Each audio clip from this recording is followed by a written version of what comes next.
السلام عليكم ورحمة الله وبركاته. خلصت الحكاية وخلصت القصة، واتغلبت مصر من نيجيريا بضربات الجزاء لتحتل المركز الرابع في كأس الأمم الأفريقية. ولكن احنا طالعين بدروس وطالعين بجروح وطالعين بمشاكل كبيرة، احنا اللي خلقناها واحنا اللي عملناها. آه، وكان الحكم النهارده اول حاجه الحكم كان مغربي، وكنا متوجسين منه بصراحه. الحكم كان ولا اروع، بل تغاضى جدا وكان سوفت جدا مع اللعيبه المصريين، وكان بعض اللعيبه تستحق انذار كلمه حق. الجماهير المغربيه عملت صفارات استهجان وكانت لا تليق، وده شيء وقت السلام الجمهوري لمصر. وده شيء غير مقبول وعيب، ولا يصح ولا يجوز ان نعمل كده مع دولة، سواء مصر بقى أو غير مصر. كل الدول ليها الاحترام، ولكن ما كان يجب، وده كان تصرف بصراحة ينقصه اللياقة، وكان تجاوز ويعني حاجة مشينة من جماهير المغرب اللي كانت في الاستاد، رغم الشحن اللي كان حاصل قبل الماتش. وعشان نرجع للموضوع ده تاني، بنتكلم ان اشمعنى احنا الدولة الوحيدة اللي طالعة بمشاكل من بطولة افريقيا؟ اشمعنى احنا الدولة الوحيدة اللي عملنا ودخلنا في قصص وحوارات؟ واحنا اول ما رحنا المغرب بشهادة الجميع الناس استقبلونا بالورود وكانوا بيشجعونا من المدرجات وبتاع. آه الرد ببساطة شديدة، عندما يكون من يحكم أو من يكون مسؤول أو ولي الأمر بالنسبة لمنتخب مصر يكون شخص سهل الغضب وسهل الغلط وبيتجاوز وبلا حدود، فيكون هذه هي النتيجة وتكون ديت المعطيات.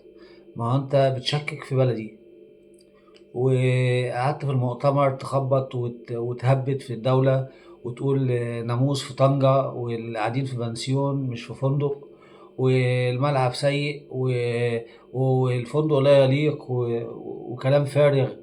انت بتعمل اسقاط من ورأي مدير فني من منتخب كبير، ماسك منتخب كبير زي منتخب مصر، في دولة هي بتطمح ان هي تعمل كأس العالم ووفرت لك لبن العصفور ودفع مليارات عشان خاطر المسابقة ديت أو عشان البطولة ديت تطلع في أحسن وجه. هم أحسنوا في كل حاجة، كلمة حق. وكانت البطولة سواء كملاعب أو خدمات أو شد جميع كانت ولا أروع. لو حصل هفوات فهي بتحصل في كل الدنيا.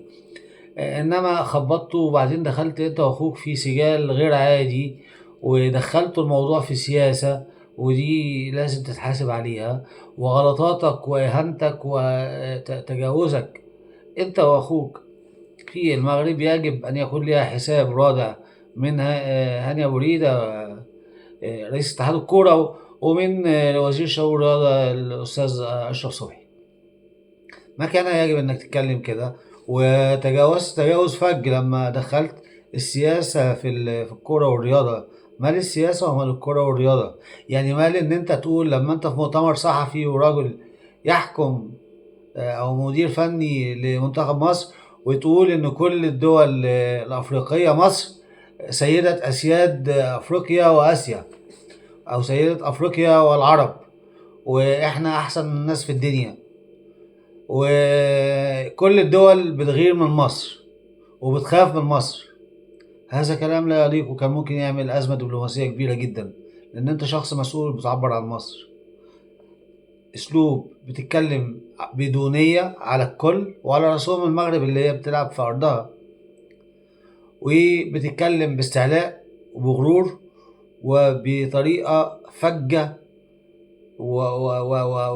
وكلام لا يليق ابدا من مدير فني ضد بقى الدول العربية والافريقية. خدتها كده على المشاع كده، احنا سيادكم واعمامكم وكلكم بالنسبه لنا ولا حاجه، واحنا اعمامكم وجدودكم، ومحدش خد بطوله افريقيا والى يوم تبعثون. بعديها بقى هو واخوه مفيش حد هيقدر يوصل للسبع القاب. ده كلام فارغ. هو في كده؟ هو في حد بيقول كده؟ اسكت، ما بتعرفش تتكلم، اسكت انت واخوك. فاخوه يروح مكمل يقول لهم ده انتوا بقالكم 50 سنه ما خدتوش بطوله افريقيا من 76 ولا 77، بتتكلم في المغرب. الصحفي اللي الدنيا قامت وقعدت عشان خاطر ان قال لك ده بيتجاوز وبيستفز المدير الفني واهانه. لا، هو ما اهانوش ولا حاجه، هو بيرد على كلامه.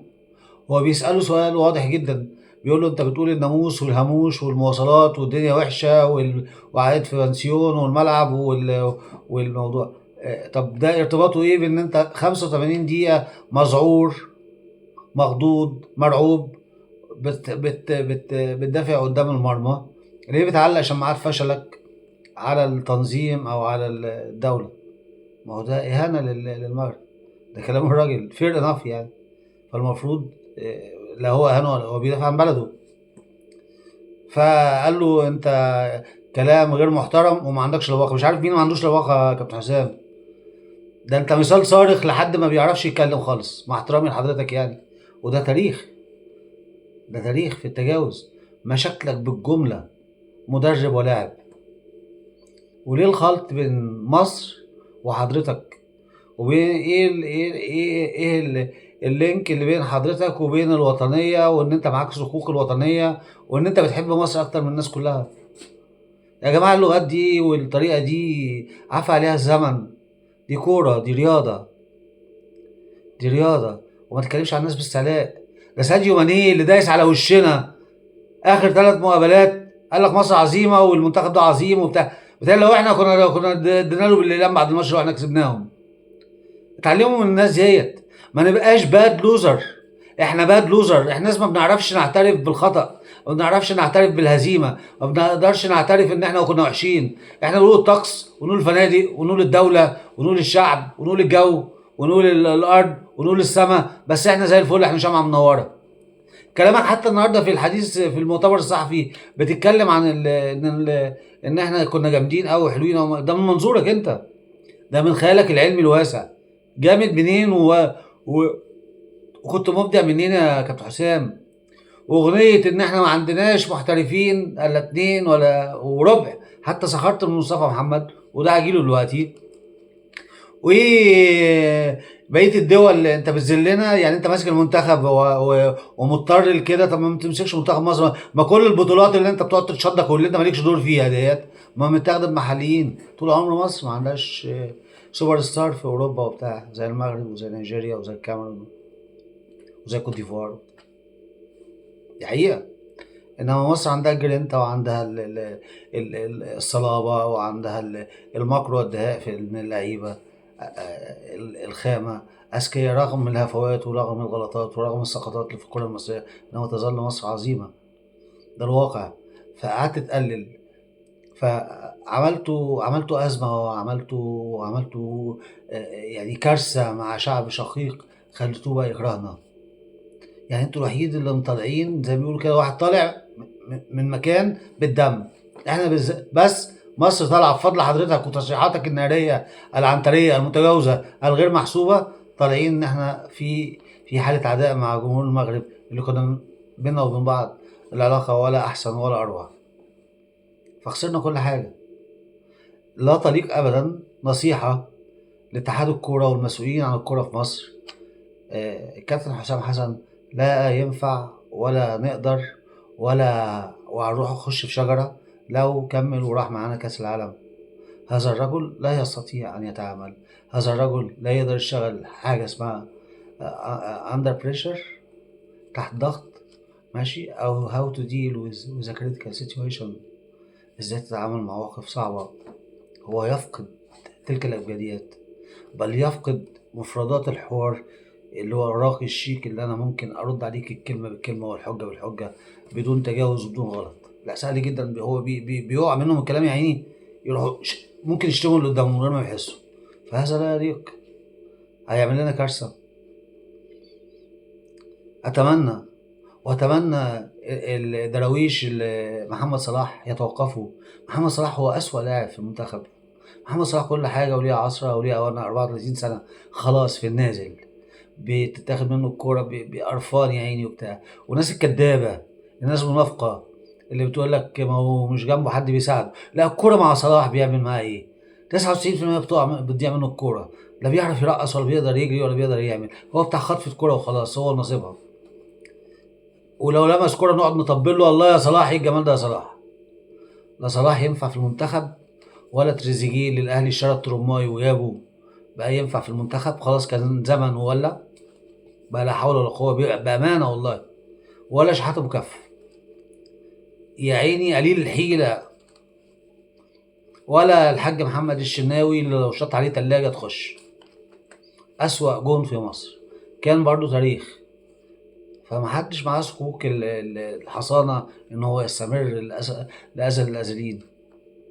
محدش واخد لازم يحصل ثورة في المنتخب. مصطفى محمد اللي صدعته دماغنا الأناكوندا وحسام حسن يديله الفرصة يديله. شفتوا حاجة تكسف. مش مكمل حتى سمكة بولتي بلا اناكوندا بلا باناكوندا. ما عشان كده راكنينه على الخط في نان. مش مكسر الدنيا. مصطفى محمد لما كان في الدوري المصري كان افضل 100 مره من اللي هو فيه دوت. على مصطفى محمد ان هو يراجع نفسه. كان لعيب كبير ما اعرفش ايه اللي جرى له بقى. انما هو لا يصلح ولا يجوز وغلطه كبيره لما بيكون في الهجوم. لعيب تايه ضايع فاشل. زي الاخ مرموش كده نازل رجله بتلف على بعضها. زي ما يكون كان سهران طول الليل او ما نامش لغايه يوم المباراه. قاعد سهران بقى قاعد بيهزر قاعد بيلعب مش فاهم. انما دي لا لياقه واحد بيلعب في سيتي ولا بيلعب حتى في كفر الشيخ. فارجو حتى المدرب اللي هيجي اللعيب محترف مش محترف ما تبصوش على الاسماء. بصوا على الاداء والعطاء ولا التاريخ. هتقدر تديني وهتقدر تلعب اتفضل. خصوصا ان متوسط اعمارنا دخل في 30 سنه. لازم ينزل متوسط الاعمار. الشناوي بره تريزيجيه بره الاخ محمد صلاح فوقيهم. وافتكروا حاجه من يوم ما اتكسرت الاعراف والتقاليد عشان خاطر الاخ محمد صلاح ايام البدري حسام البدري وادوا له الكابتن شرط الكابتن وهو كان لا يستحقها وقت ما كان احمد فتحي اللي يستحقها. وهي انتهى الموضوع. عملنا نمر من ورق. محمد صلاح كان ليه تاريخ في ليفربول انما الان زيرو. مع سلوت فينيش فيل داون خلاص وقع انتهى.